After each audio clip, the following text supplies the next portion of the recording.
বৃষ্টির কবলে সারা দেশ, রাজধানীতে রাতভর থেমে থেমে বর্ষণ, 4 বিভাগে বন্যার পূর্বাভাস।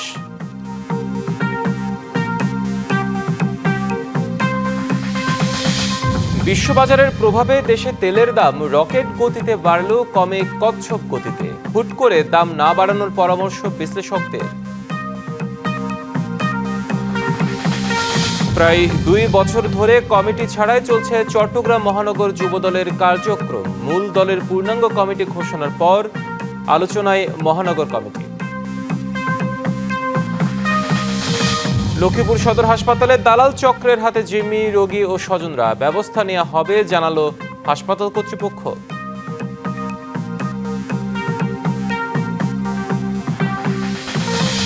শান্তির বার্তা শেষ, উত্তেজনা আরো তীব্র হয়েছে যুক্তরাষ্ট্র ও ইরানের মধ্যে। রাতভর ইরানের উপর বিমান হামলা, দাঁত ভাঙা জবাব দেওয়ার হুঁশিয়ারি তেহরানের। দেখছিলেন মার্কেন্টাইল ব্যাংক সংবাদ শিরোনাম, এবারে জানাবো খবরের বিস্তারিত। আপনাদের সাথে আছি হিমাদ্রি রাহা। দেশ পড়েছে বৃষ্টির কবলে, রাজধানীতে রাতভর থেমে থেমে বৃষ্টি হয়েছে। এদিকে দেশের 4 বিভাগের কয়েকটি নদীর পানি বৃদ্ধিতে আকস্মিক বন্যার পূর্বাভাস দিয়েছে বন্যা পূর্বাভাস ও সতর্কীকরণ কেন্দ্র।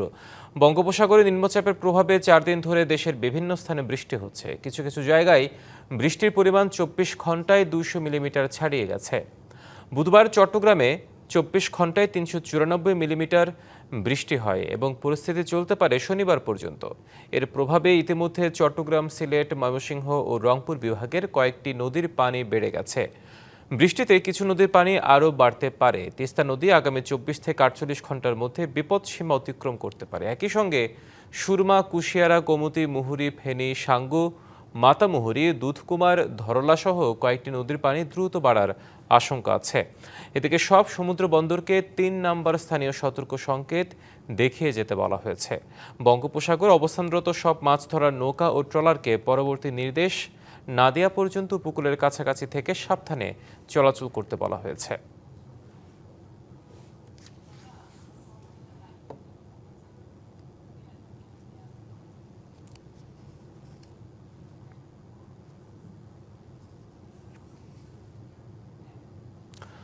টানা কয়েকদিনের বৃষ্টিতে পর্যটন নগরী কক্সবাজারে সৃষ্টি হয়েছে দুর্ভোগের। সেখানকার পরিস্থিতি জানাতে আমাদের সাথে যুক্ত হচ্ছেন সহকর্মী শঙ্কর বড়ুয়া রুমি। বেশ দুর্ভোগে কক্সবাজারবাসী। উখিয়াতে 2 দফা পাহাড় ধসে প্রায় আপনার 13-14 জনের মতো নিহতর ঘটনা আমরা দেখেছি। এখনো সেখানে বৃষ্টিপাত অব্যাহত আছে। কেমন দেখছেন সেখানকার অবস্থা, সব মিলিয়ে জানাবেন। যদি বলি, গত মধ্যরাতের পর থেকে কক্সবাজারে তেমনটা বৃষ্টিপাতের ঘটনা ঘটছে। গত কয়েকদিন ধরে যে ধরনের বৃষ্টিপাত ভালো ছিল, সকাল পর্যন্ত আমরা খোঁজ পেয়েছি। আবহাওয়া অধিদপ্তর আমাদের জানিয়েছেন প্রায় 90 মিলিমিটারের মতো গত 24 ঘন্টায় সকাল 6টা তবে উজানের দিকে বৃষ্টি বেশি হওয়াতেই কিন্তু কক্সবাজারের নিম্নাঞ্চলে, বিশেষ করে চকরিয়া, পেকুয়া, ঈদগাঁও উপজেলার আর 2-1টি ইউনিয়নে নিম্নাঞ্চল গ্রাম প্লাবিত হওয়ার আমরা খবর পেয়েছি। এবং এইসব এলাকায় বসত করে এবং বিভিন্ন ব্যবসা প্রতিষ্ঠান, বিভিন্ন স্থাপনে পানি প্রবেশ করাতে কিন্তু মানুষ ভুগে রয়েছে। তবে কিছু কিছু জায়গায় এই বিশেষ করে চকরিয়া এবং পেকুয়া অঞ্চলে সড়কের উপরে পানি প্রবাহিত হওয়ায় যান চলাচলেও দুর্ভোগ রয়েছে, এমনকি আমরা জেনেছি। তবে গতকাল রোহিঙ্গা ক্যাম্পে পাহাড় ধসের ঘটনায় কিন্তু রোহিঙ্গাদের মধ্যে আতঙ্ক দেখা দিয়েছে। পরপর পাহাড় ধসে ব্যাপক প্রাণহানি। তো ক্যাম্প প্রশাসন জানিয়েছেন তারা রোহিঙ্গাদের সচেতনতামূলক কার্যক্রম অব্যাহত রেখেছেন এবং যারা ঝুঁকিপূর্ণ রয়েছে তাদের সরিয়ে নিতে আশ্রয় কেন্দ্রের ব্যবস্থা নিয়েছেন, এমনকি আমাদের জানিয়েছেন।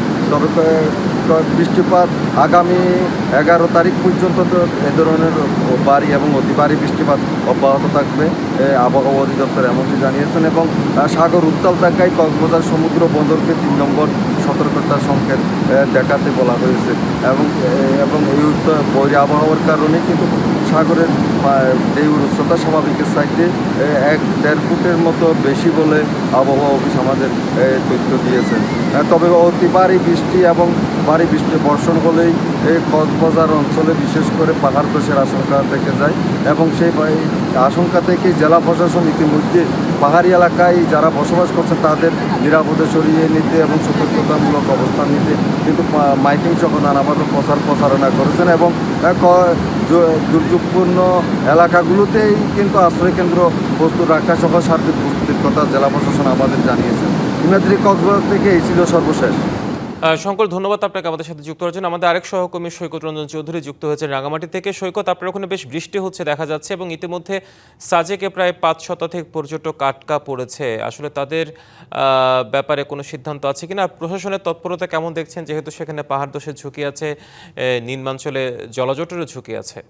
হিমাদ্রি, আপনি জানেন যে রাঙামাটিতে অতি ভারী বৃষ্টিপাত হচ্ছে এবং এই অতি ভারী বৃষ্টিপাতের জন্য রাঙামাটির বেশ কিছু নিম্নাঞ্চল প্লাবিত হয়েছে, যার মধ্য থেকে সাজেক এবং খাগড়াছড়ি যে সড়কটি আছে সেই সড়কের কিছু অংশে পাহাড় ধস হয়েছে এবং সেখানে পানি উঠেছে এবং যার কারণে মূলত সাজেকে যে 5 শতাধিক যে পর্যটক আছে তারা আটকা পড়েছে।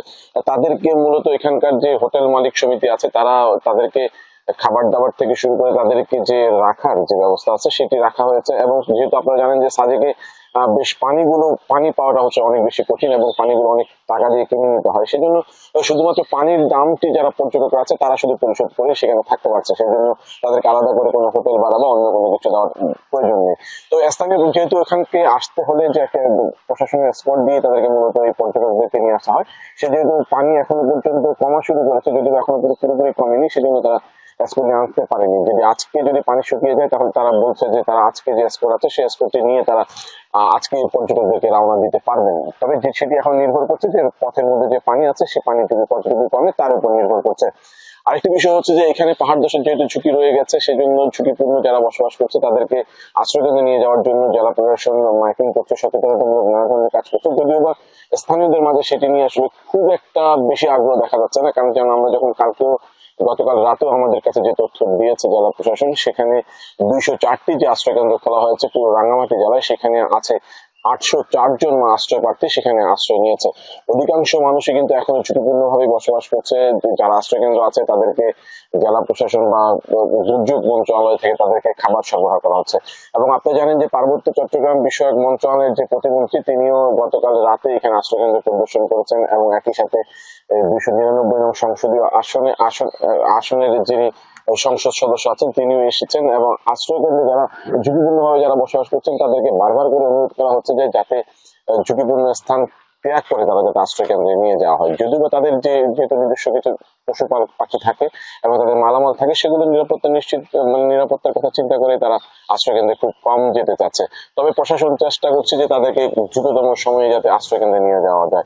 এই যে বৃষ্টিপাতটি হচ্ছে সেই বৃষ্টিপাতটি আরো 2-1 দিন চলবে এবং রাঙামাটির যে প্রাথমিক যে বিদ্যালয়গুলো আছে সেই বিদ্যালয়গুলো ইতিমধ্যে বন্ধ ঘোষণা করা হয়েছে এবং আজকে রাঙামাটির সকল ধরনের প্রাথমিক বিদ্যালয় বন্ধ রয়েছে। যদিও বা যে আশ্রয় কেন্দ্রগুলো রয়েছে সেখানে খাবারের পর্যাপ্ত ব্যবস্থা রয়েছে, যদিও বা তাদের ব্যক্তিগত যে গোপনীয়তা সেই গোপনীয়তার কিছুটা নষ্ট হচ্ছে বলে যারা আশ্রয় প্রার্থী আছে তারা সেখানে অভিযোগ করছেন। এছাড়া রাঙামাটির সর্বশেষ পরিস্থিতি এখনো যদি বড় ধরনের কোনো ধরনের ছোটখাটো কিছু পাহাড় ধসের ঘটনা ঘটলেও বড় ধরনের ক্ষয়ক্ষতি হয়েছে তেমন কোনো ধরনের ঘটনা এখনো পর্যন্ত ঘটেনি।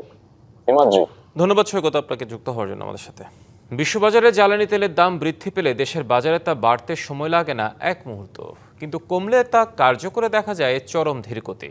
এপ্রিলে রেকর্ড দাম বাড়ানোর পর আন্তর্জাতিক বাজারে দাম কমলেও দেশের ভোক্তারা সুফল পাননি। বিশেষজ্ঞরা বলছেন, হুট করে অস্বাভাবিক দাম বাড়লে ভোক্তার উপর চাপ সৃষ্টির পাশাপাশি মূল্যস্ফীতিকে উস্কে দেয়। তাই হুট করে দাম না বাড়িয়ে নির্দিষ্ট মার্জিনের মধ্যে বাজারভিত্তিক ব্যবস্থা চালুর পরামর্শ তাদের। দেশের 90% বেশি জ্বালানি তেলের চাহিদা মেটানো হয় আন্তর্জাতিক বাজার থেকে আমদানির মাধ্যমে। ফলে বৈশ্বিক বাজারে ওঠানামার প্রভাব সরাসরি পড়ে দেশের বাজারে। তবে অভিযোগ রয়েছে, দাম বৃদ্ধির ক্ষেত্রে সরকার যতটা তৎপর, কমানোর ক্ষেত্রে ঠিক ততটাই উদাসীন। এখন যেহেতু আন্তর্জাতিক বাজারে হচ্ছে তেলের দামটা আপনার কমে গেছে, তো সরকারের উচিত ওইভাবেই তেলের দামটা কমায় নেওয়া। অনেক কাস্টমার বলে যে তেলের দাম তো বিশ্ব বাজারে কমছে, আপনারা কেন কমান না? তো আমরা বলি এটা সরকার জানে, এটা সরকার কমালে আমরা কমাই দেবো। তেলের দামটা নিয়ন্ত্রণে থাকলে দ্রব্যমূল্যের দামও নিয়ন্ত্রণে থাকবে, আমাদের চলাফেরাটাও স্বাভাবিকভাবে করা যাবে। চলতি বছরের 18 এপ্রিল বিশ্ববাজারে দাম বৃদ্ধির কথা বলে লিটারে 1 লাফে 15 থেকে 20 টাকা বাড়ানো হয় ডিজেল, অকটেন সহ সব ধরনের জ্বালানির দাম। তবে পরবর্তীতে বিশ্ববাজারের দাম কমে এলেও দেশের বাজারে তা কমানো তো হয়নি, উল্টো জুন মাস থেকে অকটেনের দাম লিটারে আরও 5 টাকা বাড়িয়ে করা হয়েছে 145 টাকা, যা চলতি মাসেও বহাল রয়েছে।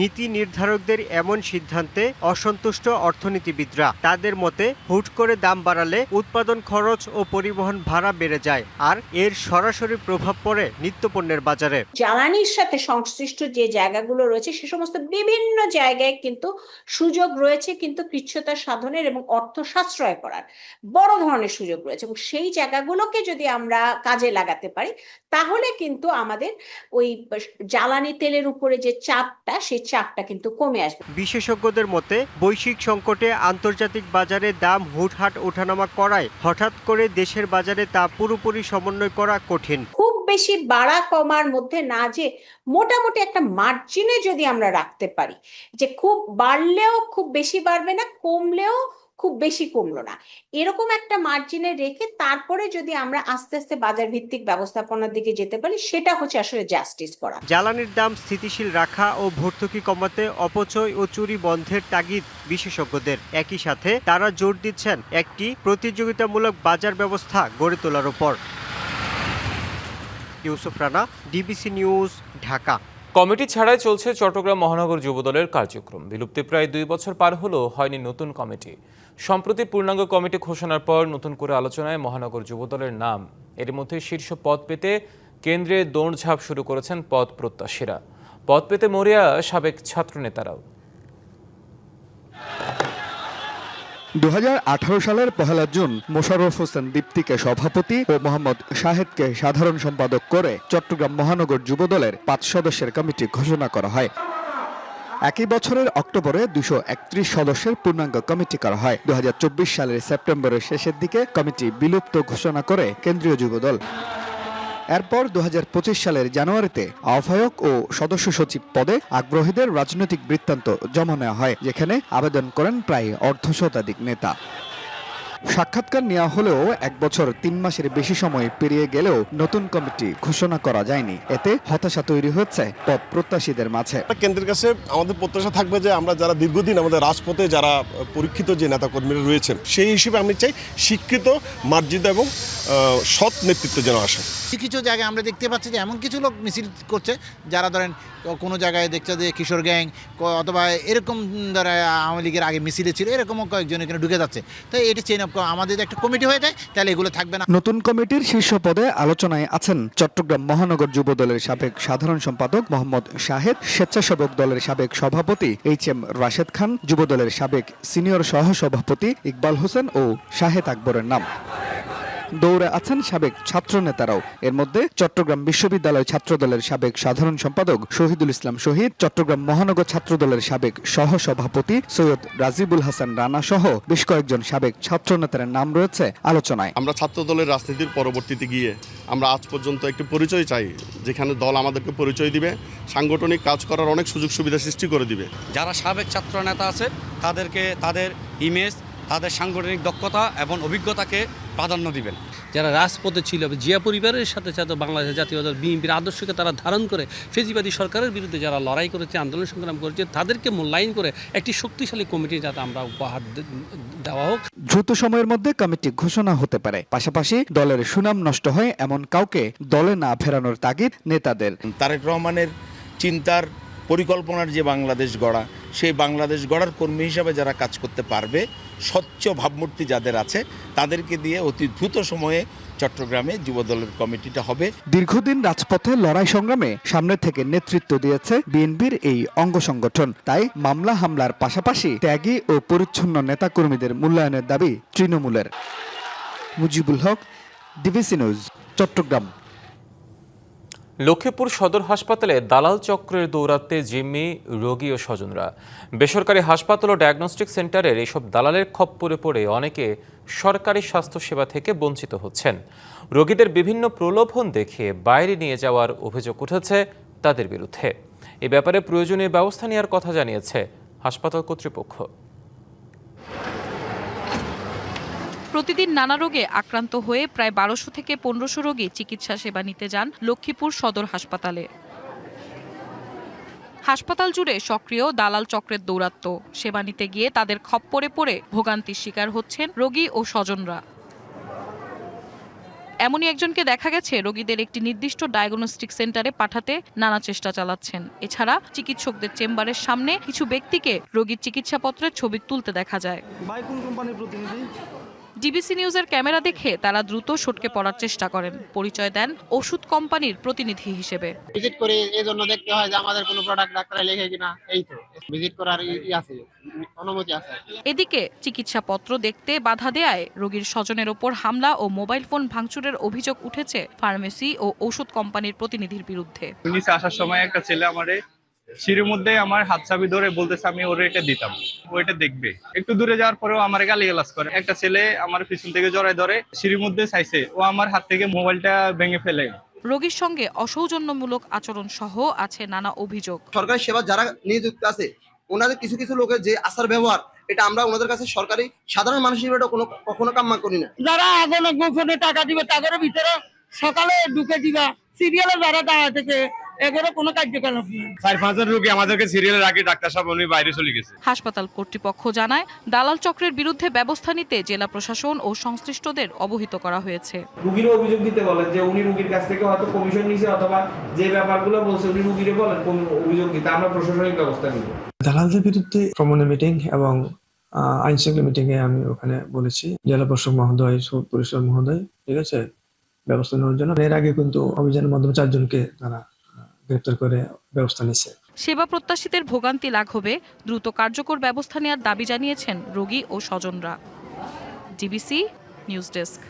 ভুয়া উন্নয়ন প্রকল্পের নামে অর্থ আত্মসাৎ ও দারিদ্রদের খাদ্য সহায়তার চাল আত্মসাতের অভিযোগ উঠেছে নেত্রকোনার খালিশহর ইউনিয়ন পরিষদের সাবেক চেয়ারম্যান মাসুদ মিয়ার বিরুদ্ধে। লিখিত অভিযোগ দিয়েছেন পরিষদের একাধিক সদস্য, যদিও এসব অভিযোগ অস্বীকার করেছেন অভিযুক্ত। সম্প্রতি নেত্রকোনার পূর্বধলার খলিশহর ইউনিয়ন পরিষদে ভুয়া প্রকল্পের নামে প্রায় ৮ লাখ টাকা আত্মসাতের অভিযোগ উঠেছে সাবেক ভারপ্রাপ্ত চেয়ারম্যান মাসুদ মিয়ার বিরুদ্ধে। ভূমি হস্তান্তর কর বাবদ আদায়কৃত রাজস্ব থেকে আসা বরাদ্দের অর্থ ব্যয়ের কোনো রেজুলেশন পরিষদ সদস্যদের না জানিয়ে উত্তোলন করা হয়েছে। প্রকল্পের সড়কে মাটি ভরাট করার কথা থাকলেও তা কাটা হয়নি, এমন অভিযোগও আছে। 1-1.5 মাস 2 মাসের ভিতরে কোনো মাটি কাটা কাজ হয়েছে না। আপনার 3 মাস আগে হয়তো ওই যে বেকু দেয়া সাইডগুলো একটু সমান করছিল আর কি। মাঘ মাস সকালে সাতছে কানিডি সাতছা মাধ্যাহ্ন হালছে গাতা গুতাও হয়েছে, এটির মধ্যে আমরা চলতে আমরা সুবিধাও। আমি জেলা প্রশাসক মহোদয়ের কাছে একটা আবেদন করছি এই 1% টাকা আত্মসাৎ প্রসঙ্গে। কোন পর্যন্ত বাস্তবায়ন না করে উনি টাকা তুলে নিয়ে গেছে, এই ব্যাপারে কাউকে কিছু বলে না। শুধু প্রকল্পই নয়, দায়িত্বে থাকাকালীন অতি দরিদ্রদের জন্য আসা বিডব্লিউবি কর্মসূচির কার্ড বিতরণের অনিয়ম করেছেন মাসুদ মিয়া, এমন অভিযোগও আছে। বিজেডি কাটলো অনেক ঝামেলা আছে, নাম মিলে না, নাম মিললে ছবি মিলে না, অনেক চাউল যে কে নিতে আছে এটাও আমি জানি নাই। সব কার্ড এখানে আইছে, পরে মাসুদে বলছি, পরে মাসুদে কইছে যে আমি সবগুলা কার্ড দিয়ে দিছি, এই সময় তো হ্যাঁ চেয়ারম্যানই নাই। 8 লক্ষ টাকা আমার ইউনিয়ন পরিষদে আসছে। প্রকল্প বাস্তবায়ন করার পর এই টাকা উত্তোলন করতে হয়, কিন্তু কিভাবে টাকা উত্তোলন করছে এটা এরকম কোনো প্রমাণাদি ইউনিয়ন পরিষদে কোনো রেজুলেশন নাই। যদিও তার বিরুদ্ধে আনা সব অভিযোগ অস্বীকার করেছেন মাসুদ মিয়া। তার দাবি রাজনৈতিক উদ্দেশ্যে তাকে হয়রানি করা হচ্ছে। এটা ভুল বলছে, এটা ওরা আমার প্রতিহিংসামূলক ভাবে বলতেছে। আমি প্রকল্পগুলো আমি নিজেই দেখাবো, তারা যেটা বলছে কতটুকু সত্য মিথ্যা। প্রশাসকের সময় কার্ডগুলা বিতরণ করতে তখন তো আমি ছিলাম না, কার্ড একজনের কার্ড আরেকজনকে দিয়ে দিচ্ছি, যেগুলো সেগুলো আমি আবার তথ্য নিয়ে ফিরিয়ে দিচ্ছি। 3 সদস্যের তদন্ত কমিটি গঠন করেছে উপজেলা প্রশাসন। প্রতিবেদন অনুযায়ী প্রয়োজনীয় ব্যবস্থা নেওয়া হবে বলে জানান উপজেলা নির্বাহী কর্মকর্তা। আমাদের যে 1% টাকা যেটি রয়েছে সেটি যদি অন্য জায়গায় খরচ হয়ে থাকে বা অবৈধভাবে খরচ হয়ে থাকে, এই বিষয়ে আমরা একটা অভিযোগ পেয়েছি। ইতিমধ্যে আমরা 3 সদস্য বিশিষ্ট একটি কমিটি করেছি। সেই কমিটি তদন্ত করে প্রতিবেদন দাখিল করলে আমরা আইন অনুযায়ী প্রয়োজনীয় ব্যবস্থা গ্রহণ করব। সরকারি অর্থ ও খাদ্য আত্মসাতের অভিযোগ, সুষ্ঠু তদন্ত এবং জড়িতদের বিরুদ্ধে ব্যবস্থা গ্রহণের দাবি এলাকাবাসীর। DBC news desk. ফরিদপুরে পর্যাপ্ত সংরক্ষণ ব্যবস্থা না থাকায় পচন ও বাজার মূল্য না পাওয়ায় লোকসানে পেঁয়াজ চাষিরা। অনেকে পেঁয়াজ বিক্রি করতে না পেরে ফেলে দিচ্ছে পুকুরে বা নদীতে। কৃষি অধিদপ্তর বলছে, হঠাৎ বৃষ্টি ও সঠিক নিয়মে সংরক্ষণ না করার কারণেই এবছর তুলনামূলক বেশি নষ্ট হয়েছে ফসলটি। পেঁয়াজ উৎপাদনে সারা দেশে দ্বিতীয় অবস্থানে ফরিদপুর। দেশের চাহিদা মেটানোর ক্ষেত্রে যুগ যুগ ধরে বড় ভূমিকা পালন করে আসছে এখানকার পেঁয়াজ। সদর উপজেলার পাশাপাশি নগরকান্দা, সালথা ও ভাঙাতেও পেঁয়াজের আবাদ হয় বেশি। এবছর জেলায় ৮৭,৫০০ হেক্টর জমিতে ৮ লাখ মেট্রিক টন পেঁয়াজ চাষ হয়েছে, যা গেল বছর থেকে ৫,০০০ হেক্টর বেশি। কৃষকদের অভিযোগ, স্থানীয় বাজারে মিলছে না ভালো দাম, অন্যদিকে সংরক্ষণে নেই পর্যাপ্ত ব্যবস্থা। এ কারণে পচে গেছে বেশিরভাগ পেঁয়াজ। বিক্রি করতে না পেরে নষ্ট পেঁয়াজ ফেলে দিচ্ছেন নদী, পুকুর এবং রাস্তায়। ভয়াবহ লোকসানের মুখে তারা। আমরা অনেক পেঁয়াজ ফেলাই দিচ্ছি, বুঝছেন, তারপর যে ভালো পেঁয়াজটা, ও পেঁয়াজটা আমাকে দাম দিতেছে না, ৮০০, ৮৫০, ৯০০। এতে আমরা কৃষক শেষ। যে পরিমাণে খরচ করা হয়েছে সেই পরিমাণে আমরা দামটা পাইতেছি না। ম্যাক্সিমাম পেঁয়াজি পছন্দ হয়ে গেছে। ম্যাক্সিমাম ১০০ জন কৃষক থাকলে ৬০ জন কৃষকের পেঁয়াজি পছন্দ হয়ে গেছে। তবে কৃষি বিভাগ বলছে, এ পর্যন্ত ৪,৬৩০টি এয়ারফ্লো মেশিন দেওয়া হয়েছে এ জেলায়, যার মাধ্যমে ৪৭,০০০ মেট্রিক টন পেঁয়াজ সংরক্ষণ করা সম্ভব হয়েছে। হঠাৎ বৃষ্টি, অতিরিক্ত সার ব্যবহার আর সঠিক নিয়মে গ্রেডিং না করে সংরক্ষণের কারণেই এবছর তুলনামূলক বেশি নষ্ট হয়েছে। যেহেতু পেঁয়াজ এটা উৎপাদন মৌসুমে এবার বেশি পেঁয়াজ উৎপাদন হয়েছে, আমরা কৃষকদেরকে পরামর্শ দিচ্ছি পেঁয়াজটিকে যদি সংরক্ষণ করা যায়, বিশেষ করে ব্লোয়ারে বলেন বা অন্য কোনোভাবে যদি সংরক্ষণ করা যায়, তাহলে ২-৩ মাস পর এখান থেকে তারা একটি হয়তো ভালো মুনাফা অর্জন করতে পারবে। কৃষক বান্ধব সরকার বর্তমান যে কাজটি করছেন সেটি হচ্ছে কৃষকদেরকে পেঁয়াজ সংরক্ষণের জন্য এয়ারফ্লো মেশিন বিতরণ করছেন। পাট ও পেঁয়াজ উৎপাদন করে জীবিকা নির্বাহ করে কৃষি নির্ভরশীল জেলাটির চাষিরা। কৃষকদের রক্ষায় বাজার মূল্য নিশ্চিত ও সংরক্ষণে প্রশাসন দ্রুত ব্যবস্থা নেবে, এমনটাই প্রত্যাশা স্থানীয়দের। BBC news desk. হরমুজ প্রণালীকে ঘিরে যুক্তরাষ্ট্র ও ইরানের মধ্যে উত্তেজনা আরও তীব্র হয়েছে। টানা দ্বিতীয় রাতের মতো ইরানের বিভিন্ন স্থানে বড় ধরনের বিমান হামলা চালিয়েছে মার্কিন সামরিক বাহিনী। দাঁত ভাঙা জবাব দেওয়ার হুঁশিয়ারি দিয়েছে তেহরান। মার্কিন সেন্ট্রাল কমান্ড সেন্টকম জানিয়েছে, প্রেসিডেন্ট ডোনাল্ড ট্রাম্পের নির্দেশে পরিচালিত এই অভিযানের লক্ষ্য হরমুজ প্রণালীতে আন্তর্জাতিক নৌ চলাচলে হুমকি সৃষ্টি করতে পারে এমন ইরানি সামরিক সক্ষমতা দুর্বল করে দেয়া। প্রেসিডেন্ট ট্রাম্প দাবি করেছেন, বাণিজ্যিক জাহাজে ইরানের সাম্প্রতিক হামলার জবাব হিসেবেই এই অভিযান চালানো হয়েছে। একই সঙ্গে তিনি সতর্ক করে বলেছেন, ভবিষ্যতে জাহাজে নতুন করে হামলা হলে যুক্তরাষ্ট্র আরও কঠোর সামরিক পদক্ষেপ নেবে। মার্কিন ভাইস প্রেসিডেন্ট জেডি ভ্যান্সও হুঁশিয়ারি দিয়ে বলেছেন, ইরান হরমুজ প্রণালী বন্ধের চেষ্টা করলে কঠোর সামরিক জবাব দেওয়া হবে। ইরানের রাষ্ট্রীয় গণমাধ্যমের খবরে বলা হয়েছে, বন্দর আব্বাস, সিরিক, জাস্ক এবং চাবাহার সহ দক্ষিণাঞ্চলের একাধিক এলাকায় বিস্ফোরণের ঘটনা ঘটেছে। ইরানের পক্ষ থেকে হামলার কঠোর জবাব দেওয়ার হুঁশিয়ারি দেওয়া হয়েছে। চিরনিদ্রায় শায়িত হচ্ছেন ইরানের সর্বোচ্চ নেতা আয়াতুল্লাহ আলী খামেনি। আজ জন্মভূমি মাশহাদে সম্পন্ন হবে তার দাফন। এর আগে ইরান ও ইরাকে শেষ বিদায় জানাতে ঢল নামে লাখো মানুষের। তবে সবচেয়ে বেশি আবেগ ছড়িয়েছে তার কফিনের পাশে রাখা 14 মাস বয়সী নাতনির ছোট্ট কফিনটি। জাতীয় পতাকায় মোড়ানো কফিনে শেষ বিদায় জানানো হয় প্রিয় নেতাকে। তেহরানের গ্র্যান্ড মোসাল্লা থেকে ইরাকের নাজাফ, শোক আর কান্নায় ভারী হয়ে ওঠে চারপাশ। তবে শোকের মাঝেও সবার নজর কাড়ে খামেনির কফিনের পাশে রাখা 14 মাস বয়সী নাতনির ছোট্ট কফিন। নিহত পরিবারের সদস্যদের পাশে শিশুটির কফিন দেখে আবেগাপ্লুত হয়ে পড়েন অনেকেই। আমার প্রিয় নেতাকে বিদায় জানাতে এসেছি। আমি কখনো ভাবিনি এমন একটি দিন দেখতে হবে। 14 মাসের শিশুর কফিনটিও আমাকে দেখতে হবে, তা আমি ভাবতেও পারিনি।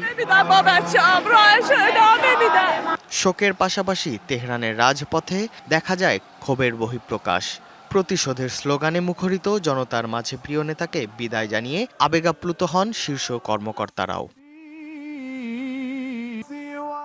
তেহরান থেকে কম, এরপর প্রতিবেশী ইরাকের নাজাফ ও কারবালা ঘুরে আজ জন্মশহর মাশহাদে আয়াতুল্লাহ আলী খামেনির মরদেহ। লাখো মানুষের অশ্রুসিক্ত ভালোবাসায় এখানেই চিরনিদ্রায় শায়িত হবেন ইরানের এই সর্বোচ্চ নেতা। ইর্তেজা চৌধুরী, ডিবিসি নিউজ ডেস্ক। ১২৫ দিন পর রাষ্ট্রীয় শেষকৃত্য। যুক্তরাষ্ট্র ইসরায়েলের যৌথ বিমান হামলায় নিহত হওয়ার প্রায় ৪ মাস পর শুরু হয় ইরানের সর্বোচ্চ নেতা আয়াতুল্লাহ আলী খামেনির রাষ্ট্রীয় শেষকৃত্য। এতদিন তার মরদেহ কিভাবে সংরক্ষণ করা হয়েছিল এবং দাফনে কেন বিলম্ব হলো, এ নিয়ে উঠেছে নানা প্রশ্ন। গত ২৮ ফেব্রুয়ারি যুক্তরাষ্ট্র ইসরায়েলের হামলায় নিহত হন আয়াতুল্লাহ আলী খামেনি। যুদ্ধ ও নিরাপত্তাজনিত কারণে তার শেষকৃত্য কয়েক মাস পিছিয়ে যায়। অবশেষে জুলাইয়ের শুরুতে তেহরানের গ্রান্ড মুসল্লাহে জনসাধারণের জন্য তার কফিন প্রদর্শন করা হয়। এদিকে প্রশ্ন উঠেছে, এতদিন খামেনির মরদেহ কিভাবে সংরক্ষণ করা হয়েছিল? তবে এ বিষয়ে ইরান সরকার এখনো কোনো আনুষ্ঠানিকভাবে প্রযুক্তিগত তথ্য প্রকাশ করেনি। শিয়া ইসলামী রীতিতে রাসায়নিক ব্যবহার করে মরদেহ সংরক্ষণ নিষিদ্ধ। তাই বিশেষজ্ঞদের ধারণা, খামেনির মরদেহ 0 থেকে 4 ডিগ্রি সেলসিয়াস তাপমাত্রার মেডিকেল কোল্ড স্টোরেজে রাখা হয়েছিল। ইসলামের সাধারণত নিয়ম হলো মৃত্যুর পর যত দ্রুত সম্ভব দাফন সম্পন্ন করা। তবে শিয়া ইসলামী আইন অনুযায়ী যুদ্ধ, নিরাপত্তা সংকট কিংবা বিশেষ রাষ্ট্রীয় প্রয়োজনে দাফন বিলম্বিত করার সুযোগ রয়েছে বলে মত ধর্মীয় বিশেষজ্ঞদের। ১২৫ দিন পর খামেনির কফিন জনসমক্ষে আনা হয়। তেহরান, কোম ও ইরাকে রাষ্ট্রীয় শোক শেষে মাশহাদে দাফনের পরিকল্পনা করা হয়। ইরান এটিকে ধর্মীয় আচার ছাড়াও রাজনৈতিক ঐক্য ও স্থিতিশীলতার বার্তা হিসেবে তুলে ধরে। খান মোহাম্মদ মুকুল, ডিবিসি নিউজ ডেস্ক। ডিবিসি সংবাদ এই ছিল এখনকার মতো। ডিবিসি নিউজের সংবাদগুলো পড়তে ভিজিট করুন dbcnews.tv আর ভিজিট করুন ডিবিসি নিউজের ফেসবুক পেজ এবং ইউটিউব চ্যানেল। ডিবিসির সঙ্গে থাকুন।